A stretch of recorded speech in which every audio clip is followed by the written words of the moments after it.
Welcome to Occult of Personality, esoteric podcast extraordinaire. I'm your host, Greg Kaminsky, and your co-host is Rudolf Berger. This is episode number 201, featuring an interview with Peter Mark Adams, who returns to the show to discuss his recent book, Mystai, Dancing Out the Mysteries of Dionysos, published by Scarlet Imprint. Occult of Personality podcast is made possible by you, the listeners, and by the subscribers to chamberofreflection.com, our membership site. Before we get into the show intro, I need to say a few words about our current circumstances. Probably like you, I'm now isolated in a sort of a lockdown situation to prevent the spread of the COVID-19 virus. I pray that you all stay well, not too stressed by everything that's happening, but the main point that I want to convey is that this situation, while unusual to us, does not change the fundamental reality in which we exist. Our futures are always uncertain. We never know when the end may arrive. In fact, we all suffer from a fatal condition called being human. As initiates, occultists, mystics, Freemasons, illuminists, and magicians, we're taught to meditate upon death and impermanence as a most effective method to transform from being self-concerned to caring about the world and others. We must hold this in our minds and always remember that a contagious disease spreading through our communities doesn't change the fact that we must do the right thing even though it may require courage to do so. Be brave and know that you can put your spiritual practice to the test in these days. We have the capacity to control our reactions and decisions. Use that ability with wisdom and help those around you who need it. I encourage you to be tender-hearted and compassionate even more so than before. Spread that instead of fear. We must be the light and not just talk about it. So in that spirit, beginning later this week, I'll be posting older content from the Chamber of Reflection Members Archive publicly at no charge. I'll offer a free recording each day of an older interview, presentation, or a meditation. Links to this free content will be posted on the Occult of Personality Facebook page and our Twitter starting on Friday, March 27th. During this time when we're adapting to new circumstances in various ways, the least I could do is offer you some additional content to fill your days with more magic and mystery.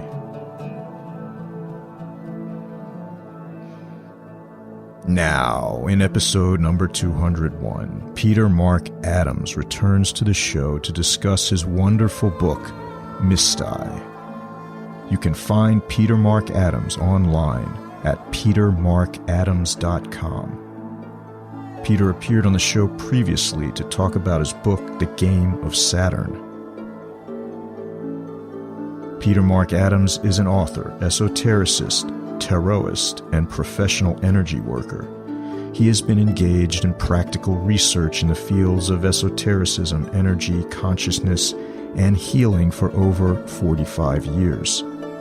Now, Peter's latest book, Mystai, concerns the mysteries of Dionysos. I must say I once again find myself very impressed by the work of Peter Mark Adams. In Mystai, Adams has revealed sacred imagery and its function within a long-dead lineage of the mysteries. His skill in explaining the frescoes, their meanings, and purpose within the ritual context help us understand this mystical system lost to the mists of time. In the interview, Adams explains how this cult functioned by ritually honoring the deity with a form of devotion that caused mystical union. Peter Mark Adams has quickly become one of my favorite authors in this genre. His work is groundbreaking, and I always learn new things. Not to mention, the book itself is gorgeous, and because of the design, materials, colors, and contents, it felt like an indulgent luxury to sit and read it. I highly recommend Mystai.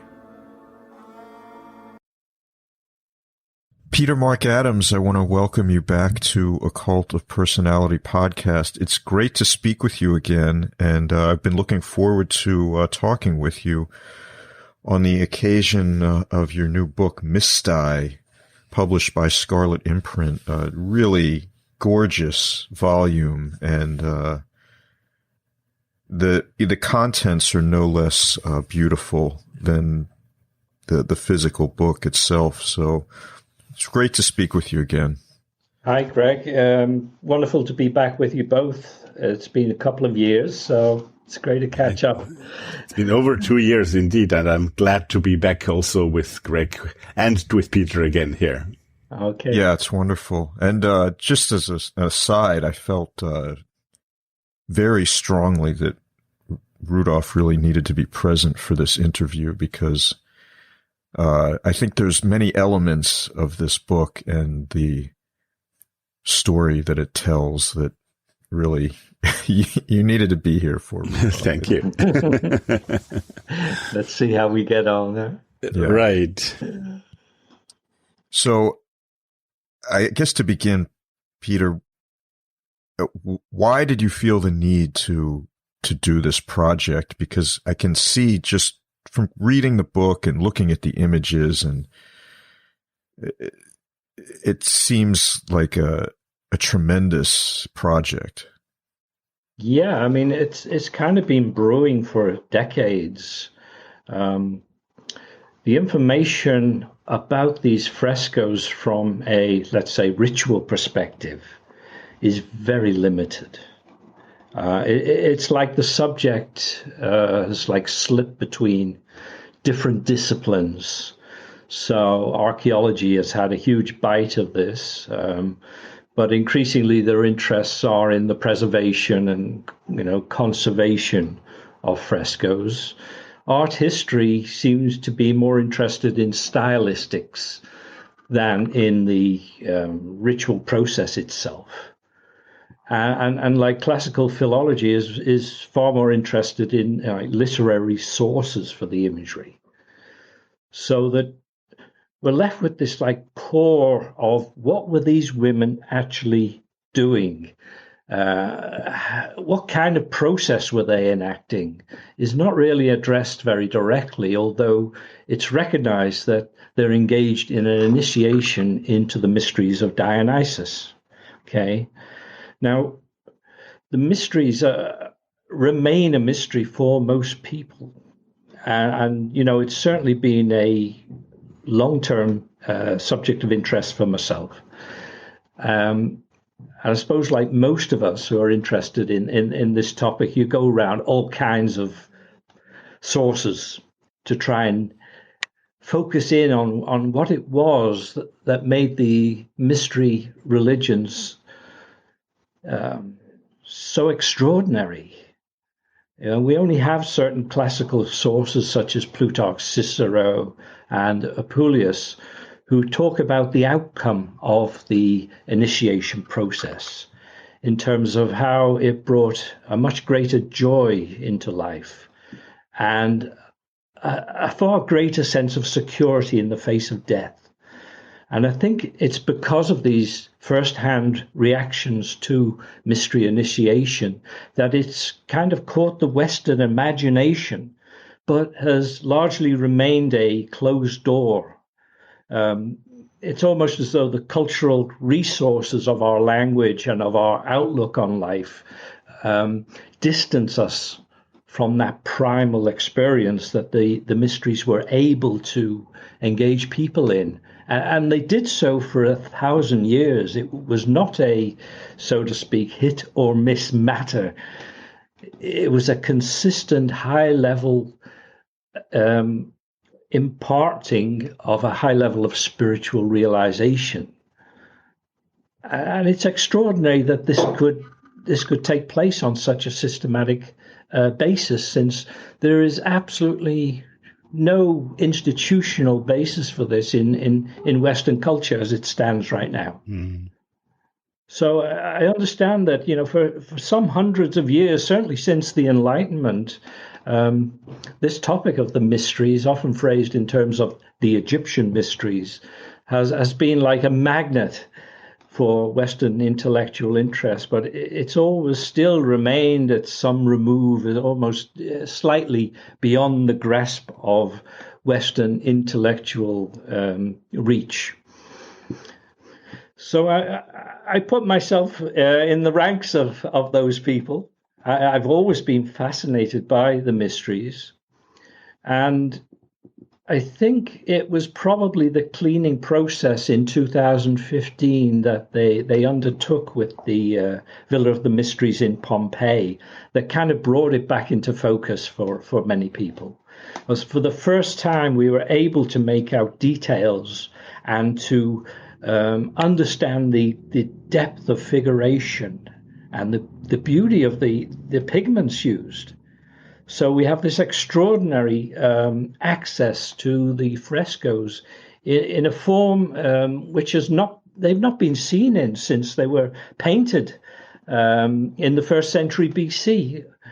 And that again is a quite extraordinary thing for us. So it was certainly time to take a fresh look at the frescoes and see what the additional detail and the change in framework that we have, the intellectual framework for understanding the mysteries, has kind of facilitated a different perspective, let's say. So I did see that the interest or the questions I had about the frescoes were not being addressed. And those questions related specifically to the ritual activity, rather than any of the other academic questions around this superb masterpiece. Can you give our audience maybe a little bit of background on the location and a little quick overview on the history, so that when we continue to speak, probably not everybody is so aware of that history and of the location as you are. Of course, nobody is as you are, but so that we have a little background, a little fill in on that. Yeah, the frescoes themselves are painted on 2 small rooms at the back of an enormous Roman villa in Pompeii, and that itself is rather strange, because this villa was clearly inhabited by some of the elite of Roman society of the day. And that stands in sharp contrast to the origins of these rites.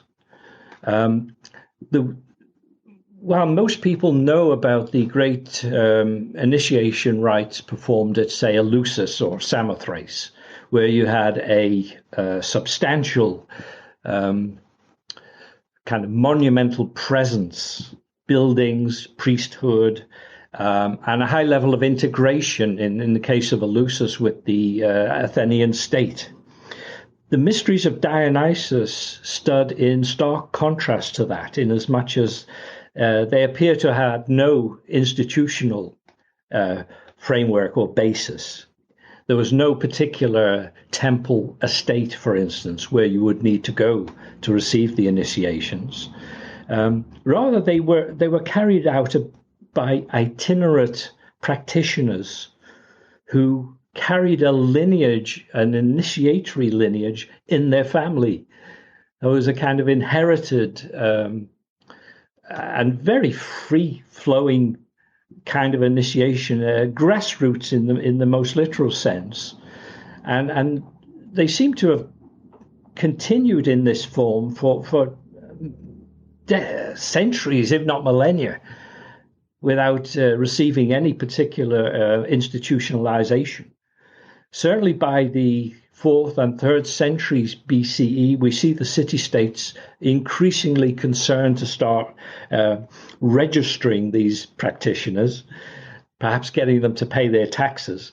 But interestingly, they were asked generally to bring a copy of their liturgy, a sealed copy, and deposit it, and to demonstrate to the authorities that their initiatory lineage was substantial. That's to say, it was carried in the family for 3 to 4 generations. So the state certainly tried to, or increasingly tried to, control this type of initiatory activity. But as far as I can see, it remained a freelance, itinerant, and very footloose type of activity throughout the Greek world. And therefore, I'm saying that stands in marked contrast to this elite Roman villa, where the finest reproduction of these rites exists uniquely. So I can give you a little information about Pompeii itself. Of course, is in Campania, the southern half of Italy, and the coastal cities of Italy were colonized by Greek city-states from the 8th century BC onwards, so that you have a substantial presence of a Greek civilization on Italy going on for centuries. And it's within that context that these traditional Dionysian rites were being practiced. The Roman expansion, or the expansion of Roman control, direct control of southern Italy, occurred and was finalized in the 1st century BCE. And that accounts for the Roman presence in Pompeii. It was after a rather bloody civil war. It's called the Social War. And the Romans occupied most of the cities in southern Italy, and the elites positioned themselves. Of course, Campania, overlooking the Bay of Naples, is more than desirable territory to be having a farm or villa on. And the Villa of the Mysteries is just that. It's about 3,500 square meters or so, 60-odd rooms. Probably we would call it palatial rather than a villa. And it's in that context that the elite Roman women of that villa have had 2 rooms decorated in this outstanding and the most intense Dionysian imagery and coloration. Fascinating. Thank you. Yeah, I think that gave a nice overview. I think it's interesting, some of the things that you call out in the way that you are discussing the frescoes and the Dionysian cult.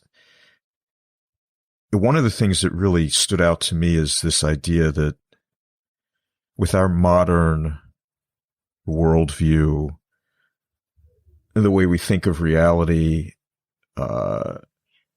is so far removed from the way that the people who lived in this time and place thought about reality to a great extent, so that it may be difficult for us to truly understand exactly what it is that they were doing, what they believed, and how that, because over the past few years, I've come to understand to a much larger degree how your view affects your experience.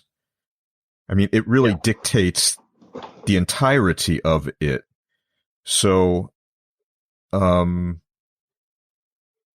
knowing the view that these people held specifically, I mean, you may know it, and historians may know it, or perhaps even people who, I think we'll get to this later, the people who may be connected to this tradition may understand it. But I'm wondering if there's any way that you can help us try to understand what their view may have been. Because it strikes me in looking at the images and reading your descriptions that as best I could imagine, this is this sort of mystery cult endeavors to awaken a sort of ecstatic awareness that I would associate with traditions like Sufism or Tantra. I'm sure there are others, but those come to mind specifically because of the connections with the ecstatic drunkenness or this Gnostic intoxication type of thing.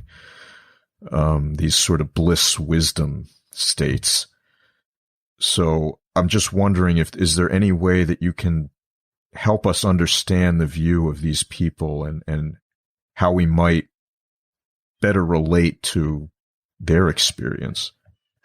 Yeah, I think at the very core of this phenomena, is this phenomena of mystery religions and initiations, is a very primitive set of beliefs and actions, which probably we best capture with the notion of possession cult.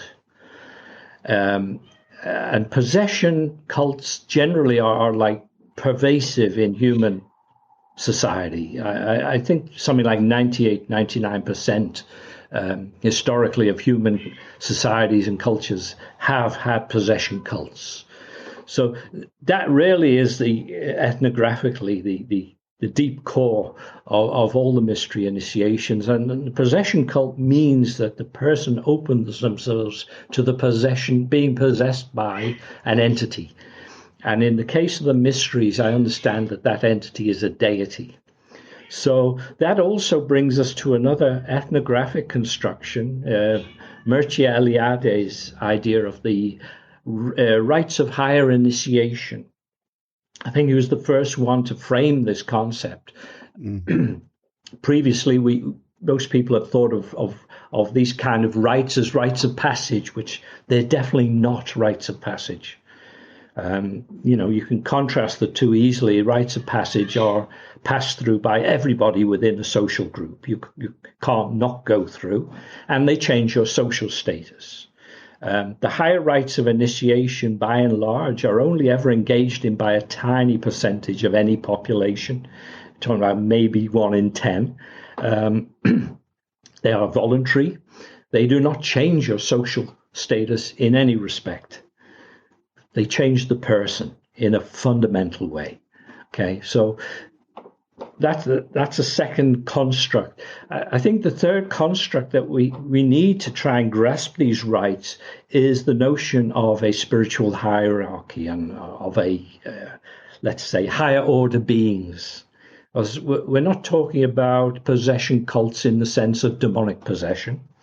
That's to say involuntary generally, or in terms of certain magical forms of possession, okay, which voluntary, but for some material gain, people can open themselves to entities which, whether you classify them as demonic or daemonic, doesn't matter really. But here we're looking at a very high order of entity. And again, you mentioned Tantra, and I think the Indo-Tibetan rites of the higher yoga Tantra, the so-called deity yoga, are as close as you can get today to what it was that the mystery cults were doing. So our understanding of these Indo-Tibetan rites is that there's a certain process of inner purification and preparation necessary, and that by then engaging in a ritual in which one person, so to speak, carries the connection to the higher order being, and that is sufficient to energize the ritual space, so that momentarily your awareness merges with the deity, and you have a experience of God consciousness, I for want of a better expression. Now, most people don't normally have the yogic development sufficient to retain that level of awareness. Okay. So certainly in for instance, the Tibetan of Dzogchen, this initiation is given immediately. And then the spiritual practice is to attempt to recover it through your own effort. So that there's kind of a peak inflow of energy, the energeia of the deity, which changes one's conception of oneself, because it undermines, so to speak, the energetic supports of the persona momentarily, and allows you to experience a space beyond that, which has this sense of eternal life. And I think this was the great gift that the mysteries gave, that it gave people a sense of continuity beyond the physical and social limits of their current lives, and especially in terms of their persona. It was no longer the kind of boundary of reality. It was relativized permanently, so that it created a space beyond for consciousness to function in. I hope this is helping to answer your question, Greg.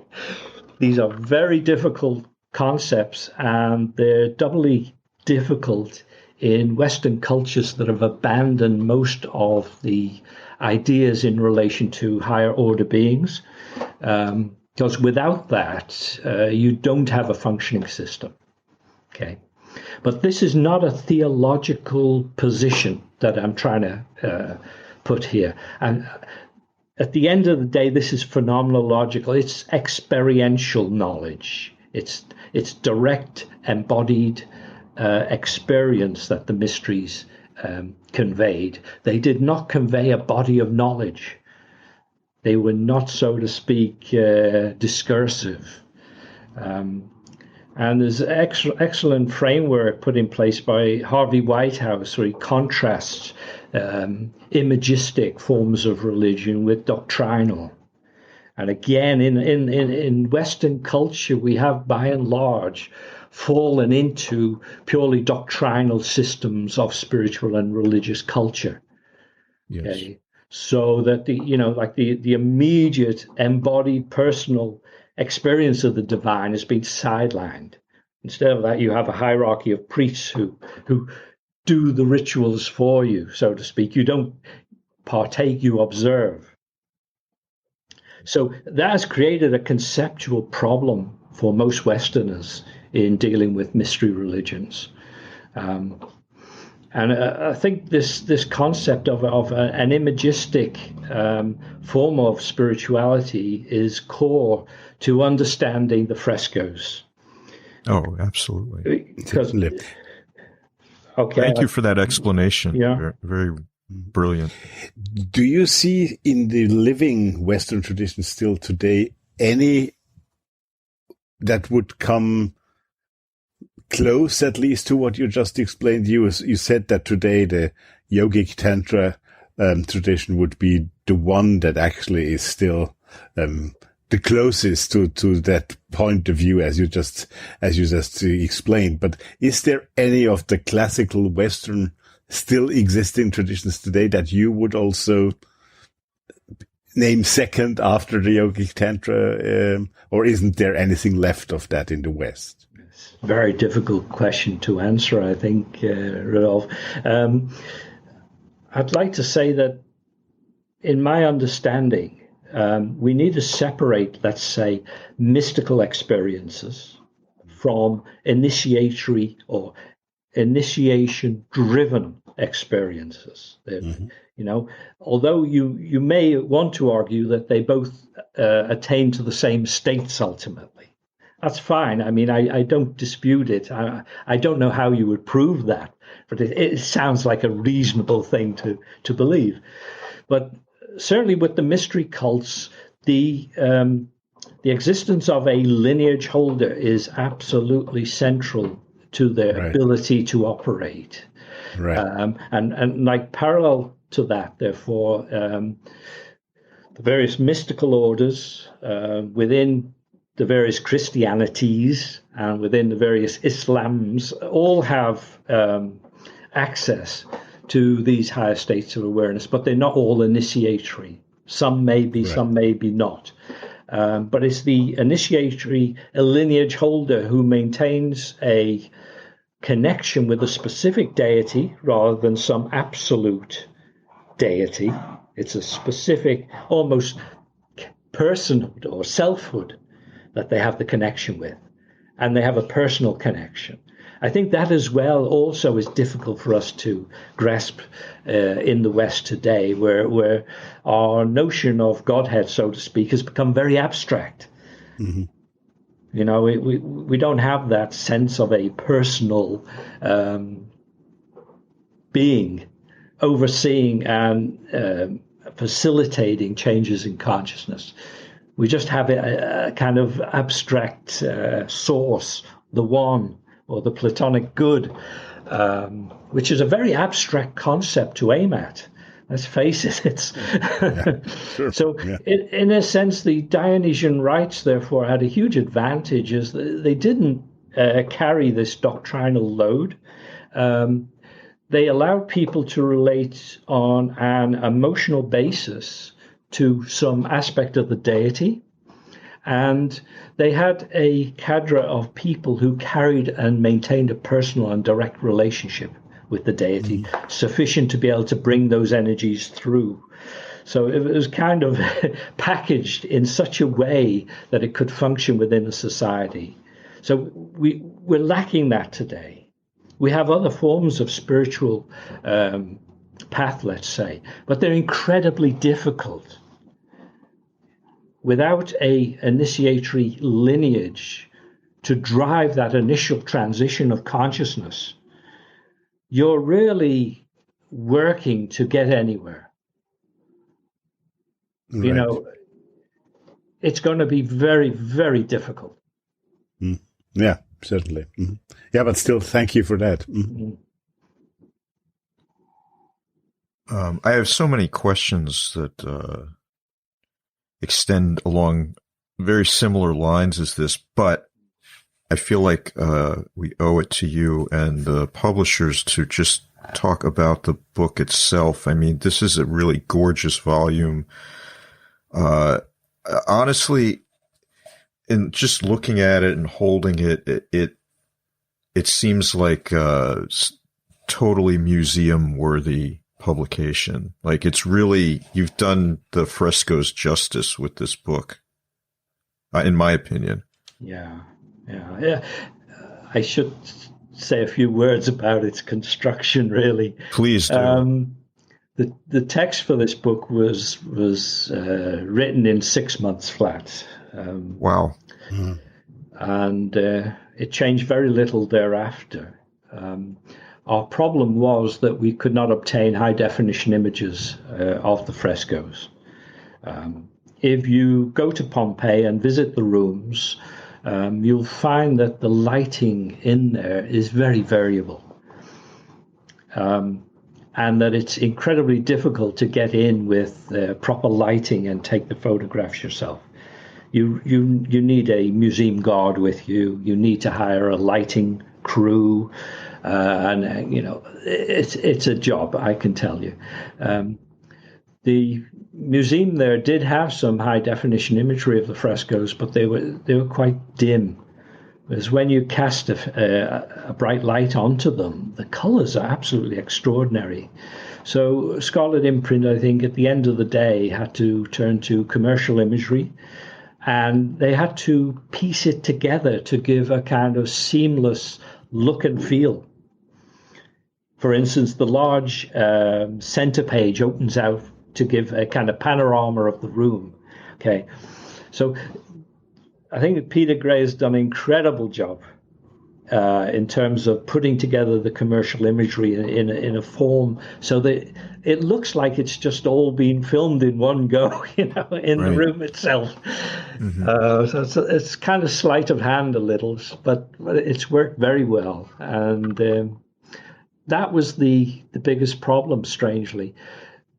Only when we had received the high definition imagery was I then able to go back and look at my text again and see whether the fresh details that were now visible altered that text in any way, and it did in fundamental ways.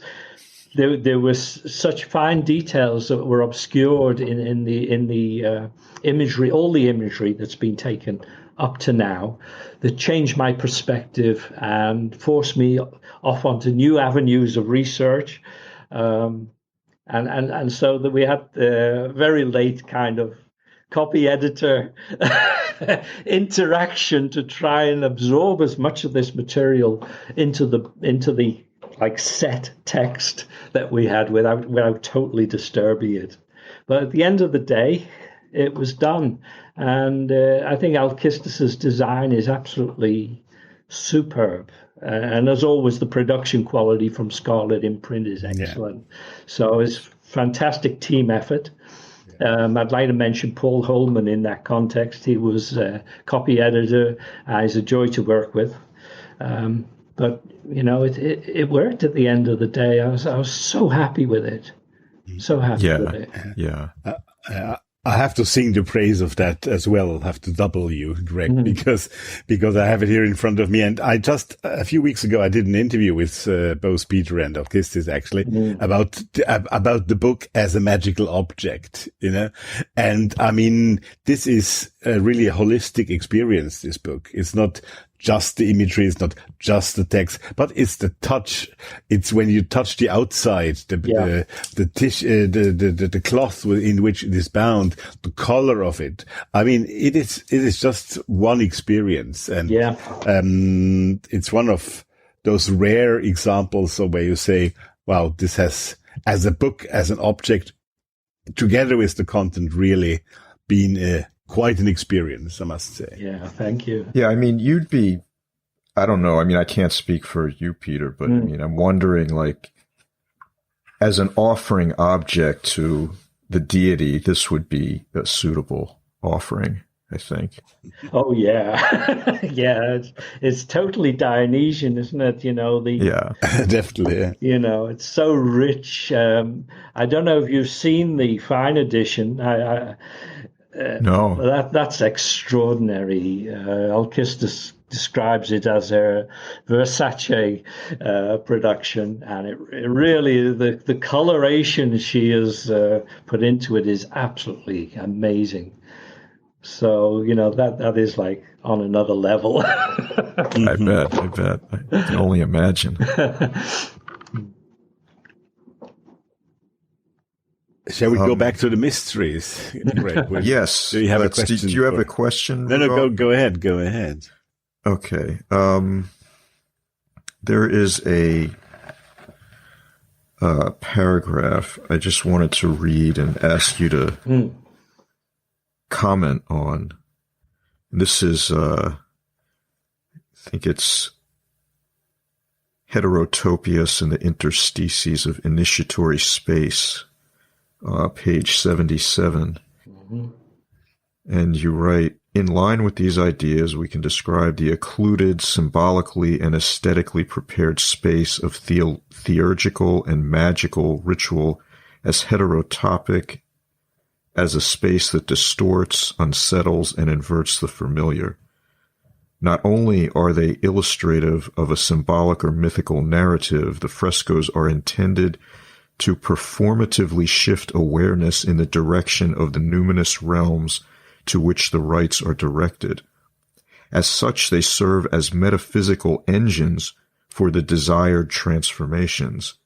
The arrangement and gestural logic exhibited by the figures covering the walls of the room are designed to operate as an almost three-dimensional cinematic representation of the interpenetrating planes of a sacred ritual that encompasses the physical, supraphysical, literary, metaphysical, and extra-dimensional vectors of meaning invoked by the rite.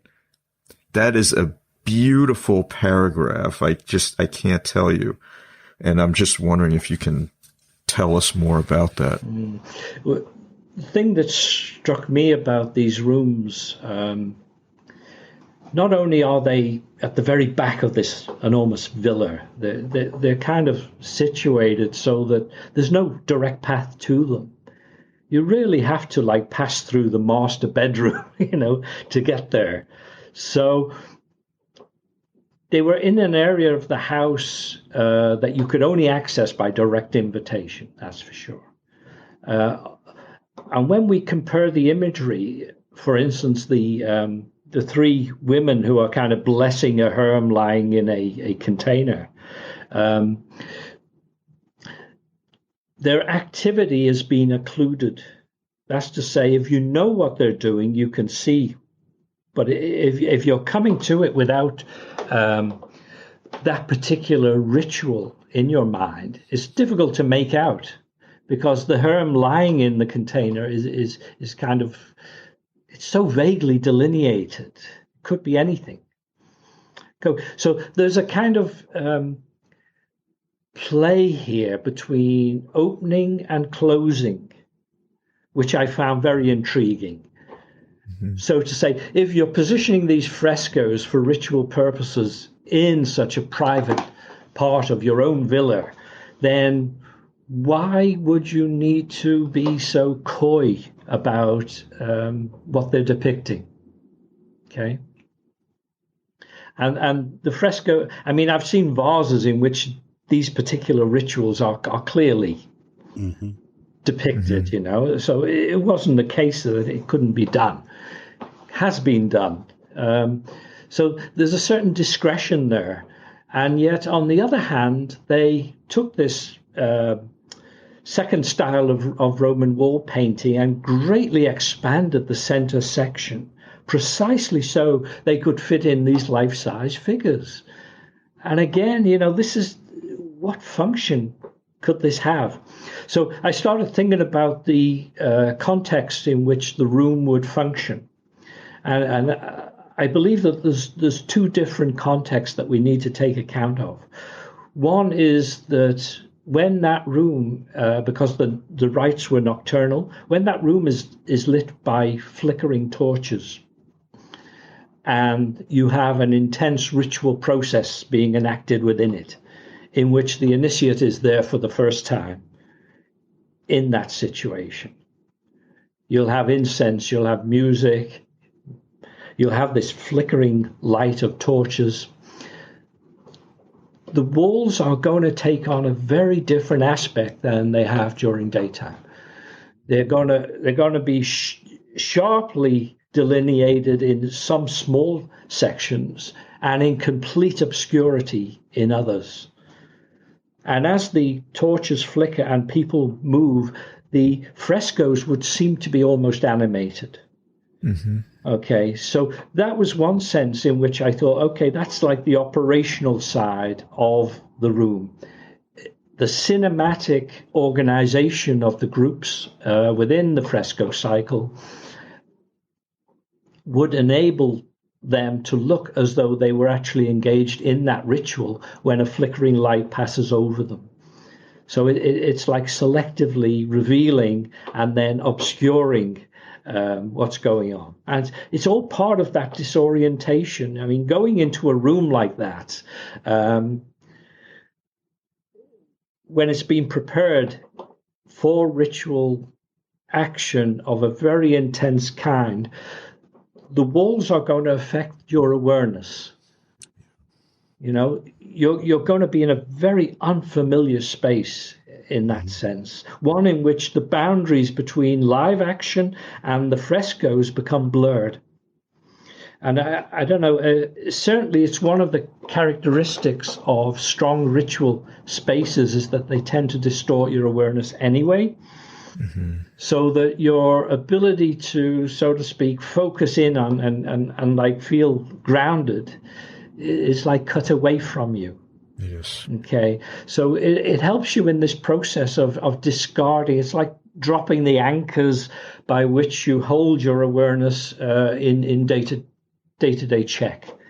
so that you can organize yourself and do things in a methodical way.